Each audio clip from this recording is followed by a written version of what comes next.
এই হাদিসটা আপনার মাকে বলবেন, আপনার বোনকে বলবেন, আপনার মেয়েকে বলবেন, আপনার স্ত্রীকে বলবেন। এই হাদিসটা যদি কারো হৃদয়ের মধ্যে গেঁথে যেতে পারে, তার দ্বারা অন্যায় করা সম্ভব না। একটু এই কথাটা না বললে জাস্টিস হবে না। রাসূল সাল্লাল্লাহু আলাইহি ওয়াসাল্লাম মেরাজে গিয়েছিলেন, আপনারা জানেন। তিনি মেরাজের রাতে অনেক অলৌকিক জিনিস দেখেছেন, নবীদের সাথে সাক্ষাৎ করেছেন, ইভেন আল্লাহর সাথে কথা বলেছেন, আল্লাহর নূর দেখেছেন।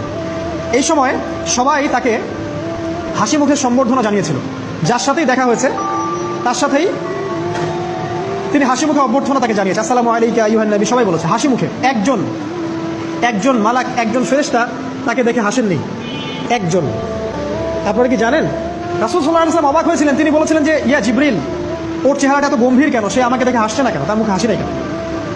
জিবরিল আমিন বলেছেন যে না, মালিক, তার নাম মালিক, সূরা যুখরুফের মধ্যে আছে, তার নাম মালিক। যেদিন থেকে আল্লাহ জাহান্নাম সৃষ্টি করেছেন, সেদিন থেকে তাকে জাহান্নামের দায়িত্ব দিয়েছেন, অর্থাৎ জাহান্নামের হেড অফ ডিপার্টমেন্ট, ইনচার্জ। সেদিন থেকে তার মুখের হাসি উঠে গেছে। আমরা দোয়া করি আমরা যেন তার সাক্ষাৎ না পাই। তার কাছে পারমিশন নিয়ে রাসূল সাল্লাল্লাহু আলাইহি ওয়াসাল্লাম জাহান্নামের দিকে তাকিয়েছিলেন, ভিতরে দেখেছেন কি আছে। তিনি পরে যা ব্যাখ্যা করেছেন তা হলো, আমি দেখলাম সেখানে খালি মেয়ে আর সেখানে খালি নারী আর নারী।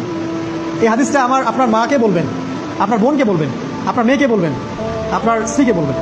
এই হাদিসটা যদি কারো হৃদয়ের মধ্যে গেঁথে যেতে পারে, তার দ্বারা অন্যায় করা সম্ভব না।